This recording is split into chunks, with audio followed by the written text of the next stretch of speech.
Direito e Saúde Pública. A dose certa para sua atualização a qualquer tempo e em qualquer lugar. Olá, eu sou o Luciano Oliveira, promotor de justiça, coordenador do Centro de Apoio Operacional das Promotorias de Justiça de Defesa da Saúde, o CAL Saúde do Ministério Público de Minas Gerais. Eu sou Cristiane Antunha e este é o podcast Direito e Saúde Pública, a dose certa para sua atualização a qualquer tempo e em qualquer lugar. No episódio de hoje, vamos refletir sobre a atuação do Ministério Público Brasileiro em defesa do direito à saúde, as prioridades institucionais e os rumos dessa atuação. O Ministério Público Brasileiro, ao longo dos anos, tem tido um grande protagonismo nas discussões sobre o acesso à saúde no Brasil.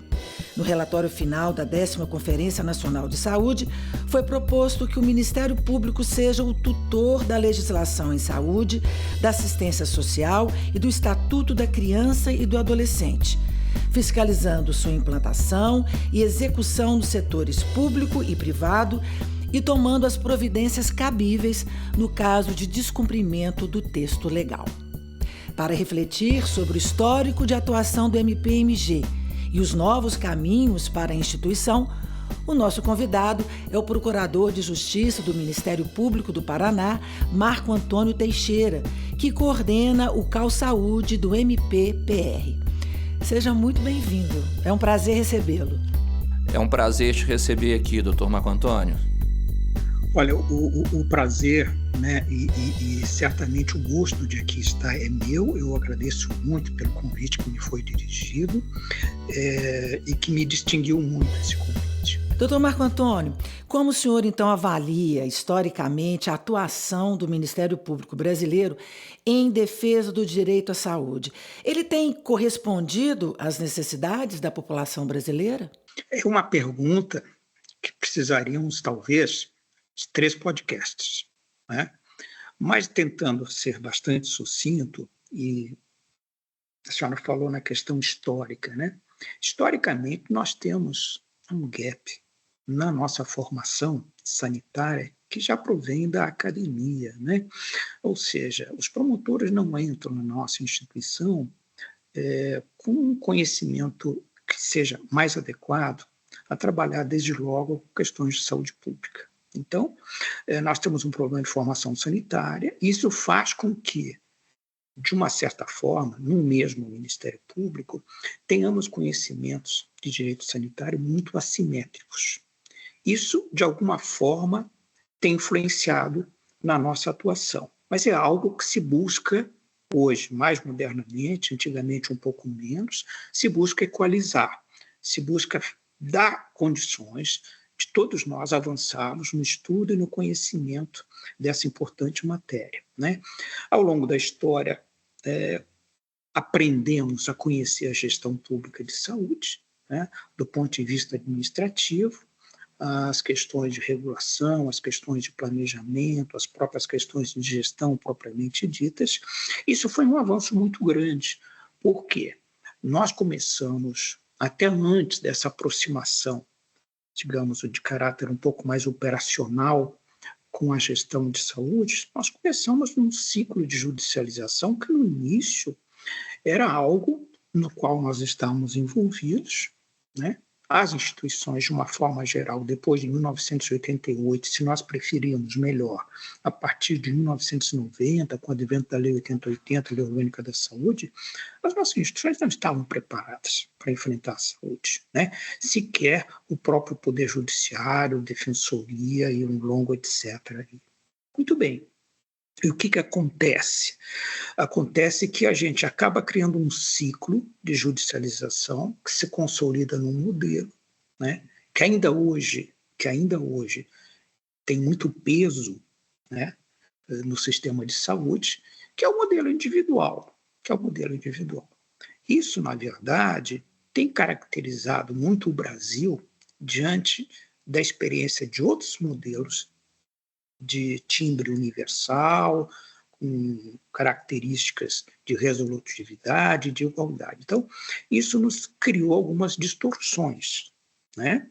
Mas ao ponto que começamos a nos aproximar paralelamente da gestão, creio que, de alguma forma, isso pode ter constituído uma contrapartida, digamos assim, muito produtiva da nossa atividade sanitária. Então, em primeiro lugar, eu queria dizer isso, respondendo à pergunta. Em segundo lugar, parece importante uma menção feita no texto que eu recebi do Dr. Luciano, em que ele lembra uma afirmação da última Conferência Nacional de Saúde, né?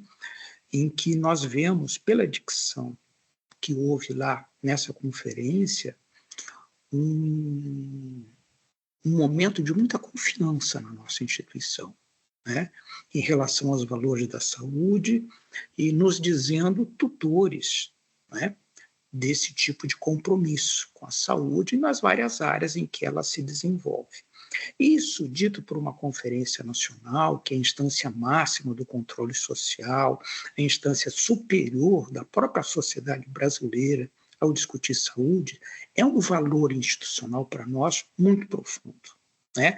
Porque significa toda uma história até sermos reconhecidos por uma conferência nacional com tal responsabilidade. O que vem decorrendo, o que prova certamente decorre do empenho, do trabalho que nos dedicamos a fazer já nas últimas décadas, porque o sistema já tem uma certa idade, ele data, digamos, operacionalmente da Lei Orgânica de 1990.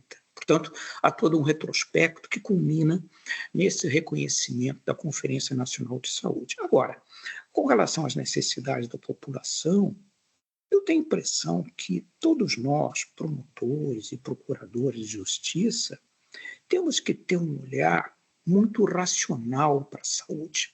Isso não é uma palavra vazia. Essa racionalidade implica que cada um na sua comarca, 1, 2, 3, 4 municípios, como seja, cada um na sua comarca que tem ofício na saúde, né, ele possa ter um diagnóstico inicial, né, das questões relativas, principalmente à atenção primária, no seu território de atuação. A partir desse diagnóstico inicial é que ele pode projetar, né, algum tipo de intervenção institucional no sentido de contribuir para a superação de nós críticos, de gargalos, de insuficiências, de problemas na área assistencial. Então, eu acho que isso é importante. Como é que se produz isso? Em alguns momentos, em alguns lugares, isso já é feito, né? Então, eu acho que isso também deve levar muito à reflexão os CAOPs de saúde, né? De produzirem esses elementos, município por município, para que isso esteja permanentemente atualizado e configure um feixe de informações que seja bem abrangente sobre a realidade do município. Desde composição de conselho de saúde, a questão de financiamento, a questão das principais morbidades, das causas principais de letalidade, de questões de estrutura da atenção básica, ou seja, as equipes de saúde completas, incompletas, insuficientes, a questão da própria rede dimensionada, a questão da referência e contra-referência, enfim, um feixe de informações que dê um olhar para ele em que ele não precisa fazer essa pesquisa. Então, para atuarmos bem dentro do que possa ser necessário na saúde, a gente chega no local, numa comarca, a gente conhece a realidade. Então, isso seria, digamos assim, um ponto de partida bastante valioso para os nossos colegas.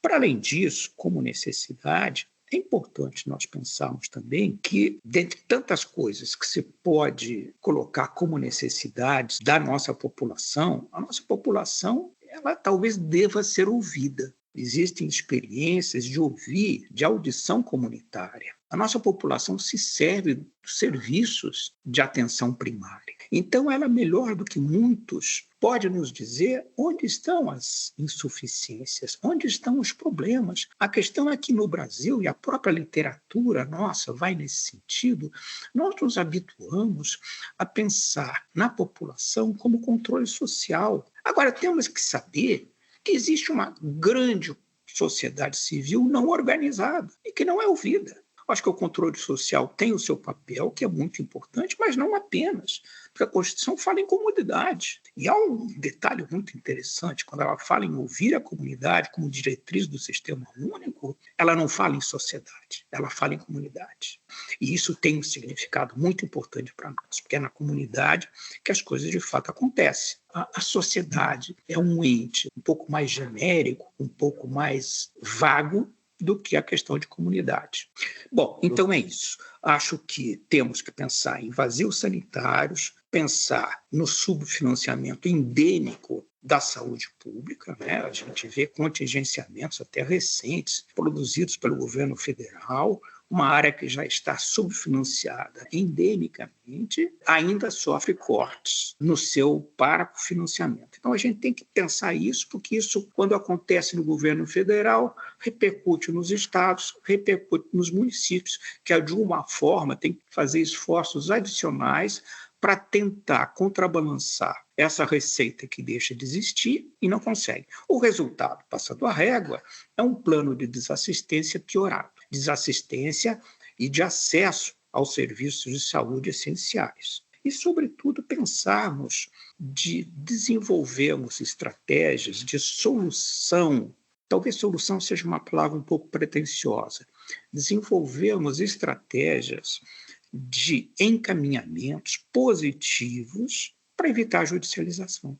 Às vezes é mais fácil judicializar, mas com isso nós problematizamos algo na esfera judicial, que é de longa espera com relação aos resultados, em relação a resultados que são inesperados, enquanto na esfera administrativa nós temos muito mais condições e mais rapidez para lidar com essas circunstâncias adversas que o sistema nos apresenta nas nossas comarcas. Agora, para que tenhamos a devida segurança do ponto de vista teórico, para lidarmos com isso, voltamos àquela questão inicial. Nós precisamos investir muito nos nossos ministérios públicos, na nossa formação. Eu acho que aqui todos nos incluímos, mas incluímos todos os colegas também, porque a saúde é um tipo de universo, é uma manifestação do conhecimento humano que nunca nos permitirá afirmar que estamos prontos. Porque há mudanças na regulação, porque há mudanças no próprio conhecimento científico que vêm nos impactar. Portanto, um aprimoramento, um estudo constante deve ser, de alguma forma, uma política institucional bem clara dentro dos ministérios públicos, porque senão estaremos talvez fazendo um trabalho com o melhor dos nossos esforços, evidentemente, mas um trabalho aquém. Muito bom, doutor Marco Antônio. Me sinto muito contemplado com a sua fala. E quando o senhor estava falando sobre o envolvimento das comunidades, né, o Ministério Público tem instrumentos para isso, como as reuniões, audiências públicas, né? Me lembrei bastante aqui do Paulo Freire, da pedagogia do oprimido. A gente não partir da presunção, né, de que há uma relação hierárquica entre alguns que dominam o saber e outros que nada sabem, e que o povo é aquele que desconhece e, portanto, a gente tem que fazer por ele. Eu acho que nós precisamos superar isso, e o senhor disse muito bem. Mas pegando um gancho aqui numa outro ponto que o senhor tocou, nossas atribuições, né, do Ministério Público, dos membros do Ministério Público, cresceram muito nos últimos anos. Né? Quando nós conversamos com os colegas que entraram no início da década de 90, por exemplo, nós percebemos isso.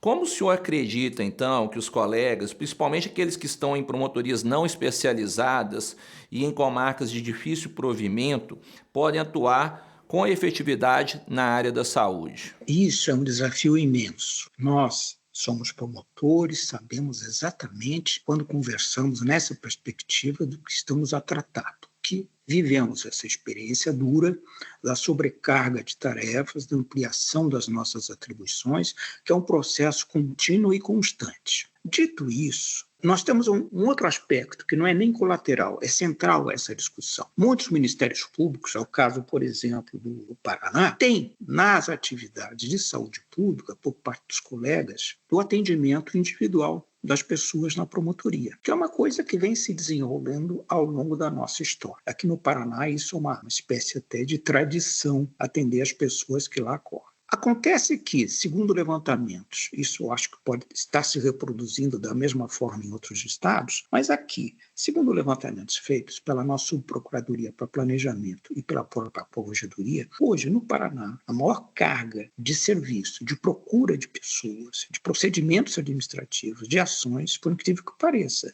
não é na área de família, por exemplo, na área de saúde. Então, a saúde desponta dentro das questões de áreas especializadas como aquela mais densa, com relação a volume de trabalho, com relação à necessidade de empenho e de tempo dos promotores. Então, temos que ter essa noção da importância do ponto de vista institucional e para a própria sociedade, de uma certa forma, do nosso trabalho na saúde. Mas, quando você tem uma questão, para dar o exemplo da promotoria de saúde pública aqui de Curitiba. A gente está em contato permanente com o colega, com o centro de apoio, e o que se sabe é o seguinte: o colega tem uma promotoria que está um pouco, entre aspas enormes, inviabilizada. Por quê? 3/4 do tempo útil do trabalho despendido é para atender casos individuais.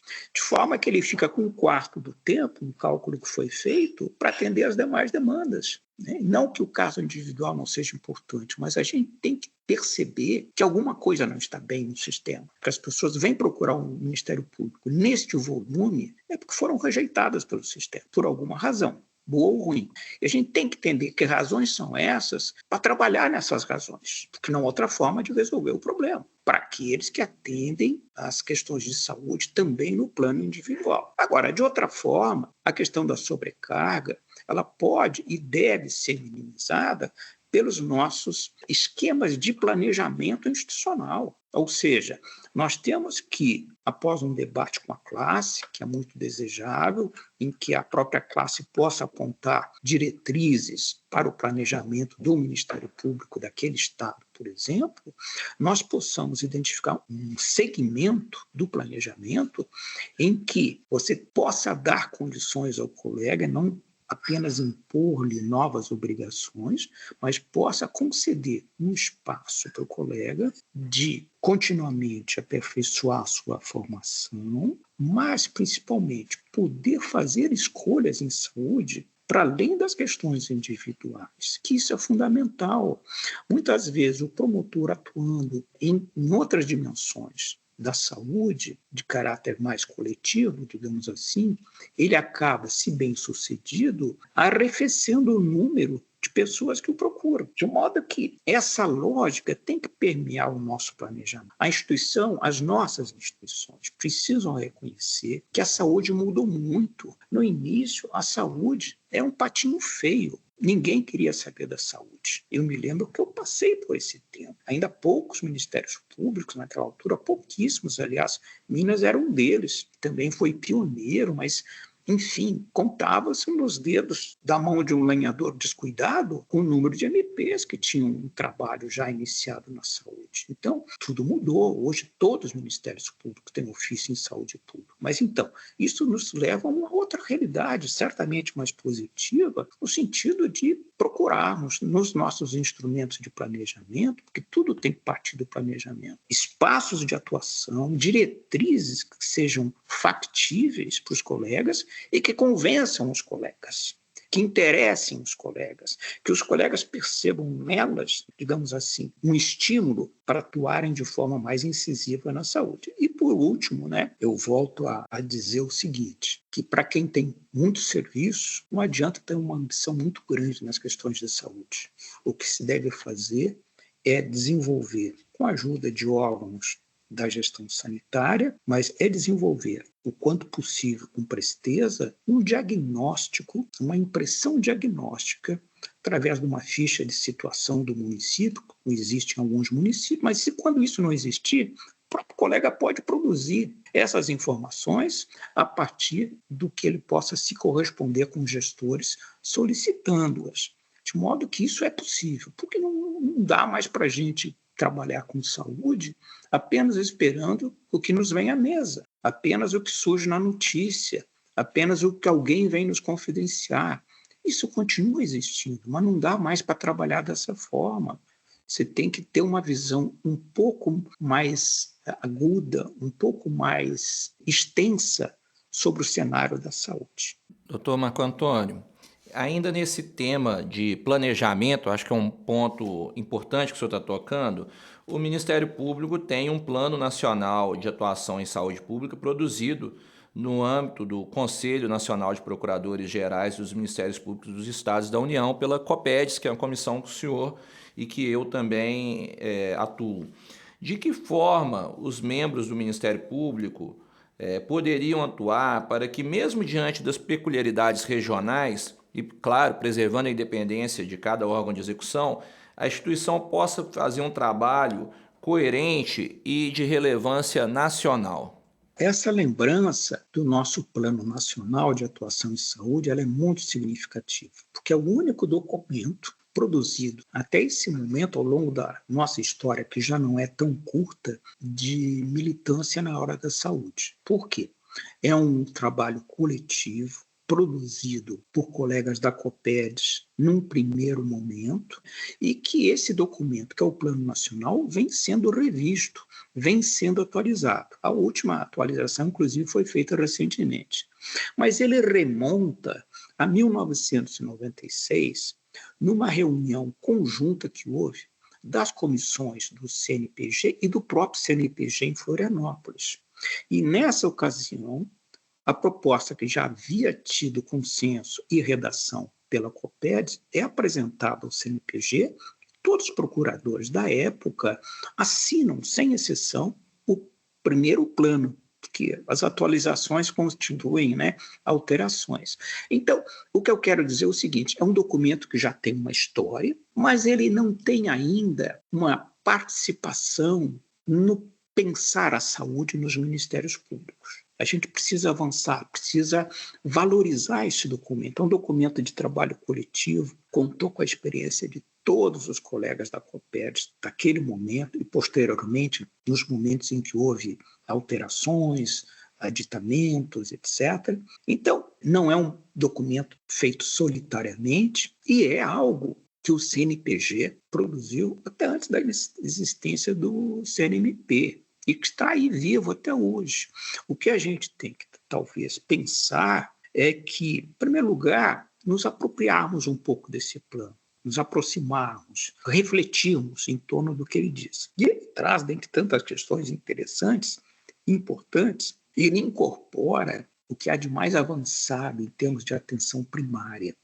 Ele incorpora a declaração que o Brasil é signatário de Alma Ata, e também a de Astana, bem mais recente, no Cazaquistão. Movimentos planetários, digamos assim, estimulados, promovidos pela Organização Mundial de Saúde. Isso está incorporado no nosso plano para dizer pouco. Então, é um documento que tem valor. É um documento que vale a pena os colegas não apenas lerem, mas refletirem na realidade que o planejamento traz. Não como camisa de força, não como algo que vai lhes acarretar mais atribuições ainda, de forma nenhuma. Então, esse é um primeiro olhar sobre o plano, embora um olhar assim muito rápido. A segunda questão é, talvez, nos nossos planejamentos institucionais, a partir das discussões que tenhamos nos nossos ministérios públicos para a confecção desses documentos que vão reger, de uma forma geral, as atividades da instituição nos próximos anos, que a gente tenha um olhar na área de saúde, que a gente tenha um olhar sobre o nosso plano nacional, porque é isso que vai fazê-lo funcionar. Não será por diletantismo, não será por esforço individual de alguns de nós que isso vai funcionar. Porque, embora tenha sido produzido com a qualidade técnica possível, se nós não fizermos incorporar as diretrizes do planejamento nacional nos nossos planejamentos regionais de cada Ministério Público, a nossa tendência é subvalorizar um documento que não apenas faz parte de um momento importante da nossa história, mas um documento muito útil, porque é um documento que fala em recursos humanos do SUS.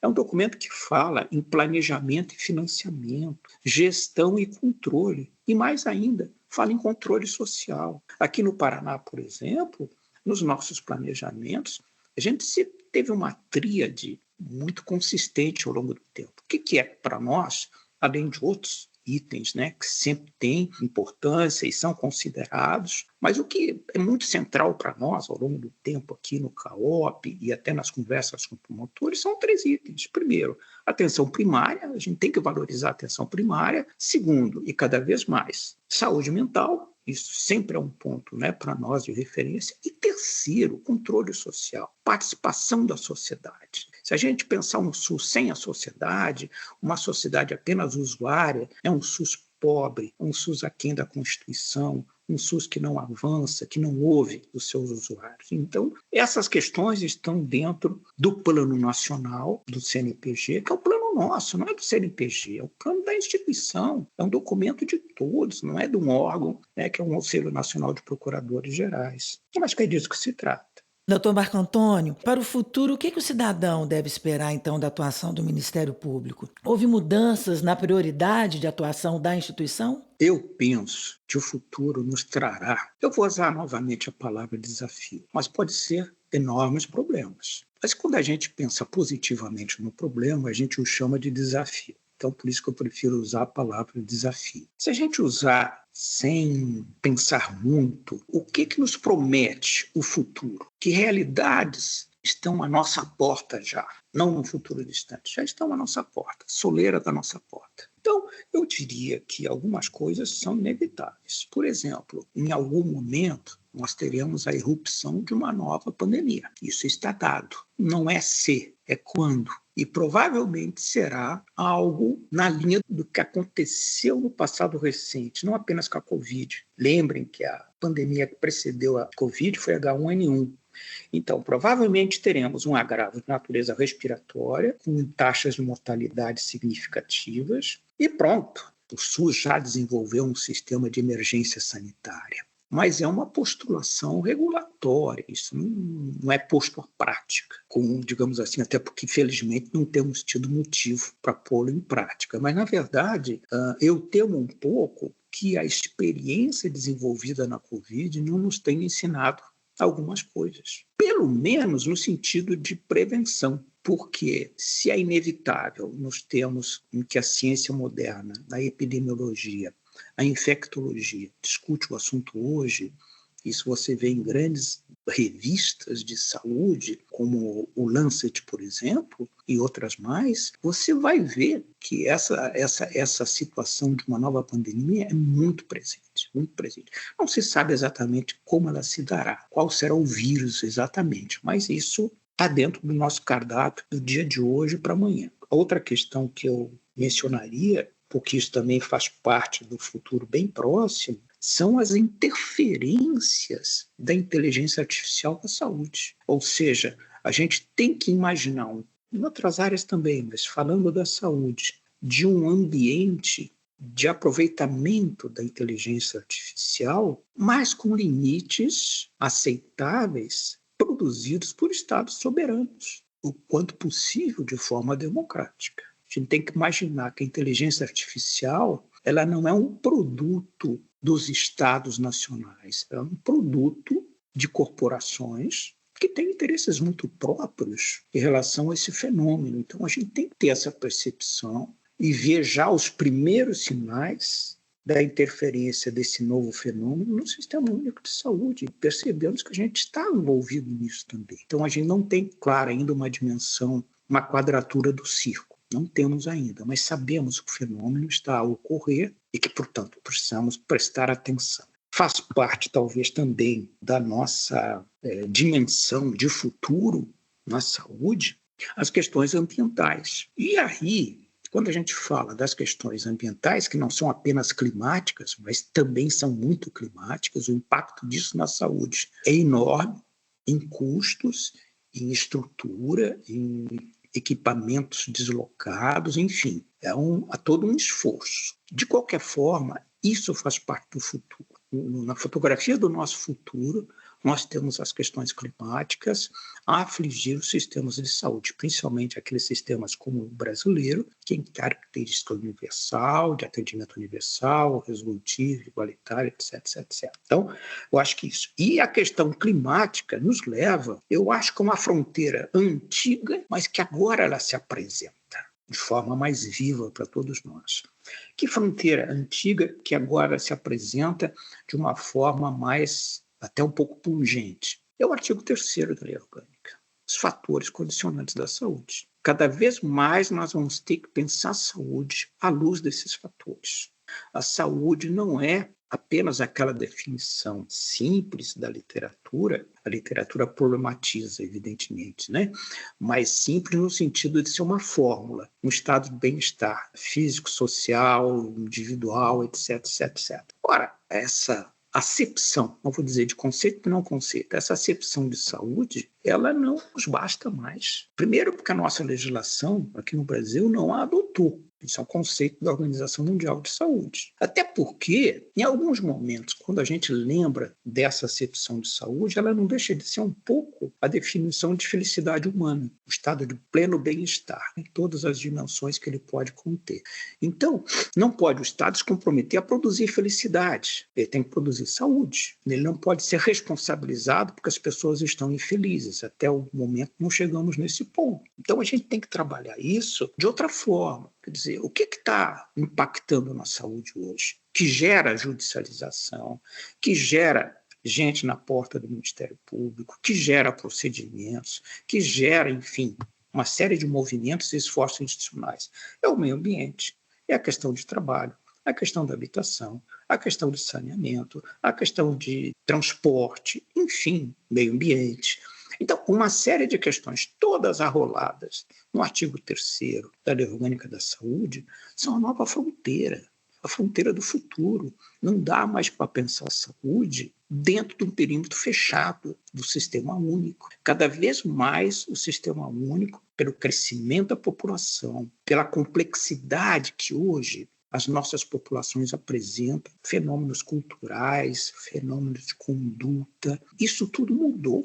Já não somos mais os mesmos. E o sistema tem que acompanhar isso e percebermos os fatores que estão nos condicionando, que estão gerando doença, é fundamental para podermos enfrentá-los com um pouco mais de proficiência. Eu acho importante nós termos a noção de que temos que avançar para além desses desafios que são de natureza global, aqui no Brasil. Temos fronteiras de atendimento, de prestação de serviços, de investimentos imensos na saúde, que a maioria dos nossos ministérios públicos não conseguiu tocar ainda. Não é por falta de vontade, por falta de compromisso. Estruturalmente não temos dificuldades. É a soma de atribuições, enfim, uma série de situações que conhecemos. Mas, por exemplo, a política de saúde é uma importação brutal de insumos ligados à questão do sangue, da hematologia. E como é que funciona isso? Quais são os problemas? Não temos, por exemplo, medicina nuclear. Não temos nenhum aporte em relação a isso. De forma que temos pouquíssimo relacionamento com as vigilâncias, com as 5 vigilâncias, 6 hoje, com as 5 vigilâncias em saúde, ou 6 mais recentemente. Quer dizer, são órgãos que produzem trabalhos que a gente deveria saber de rotina. Isso faz parte do diagnóstico, daquele diagnóstico dos municípios. Isso é uma parte importante.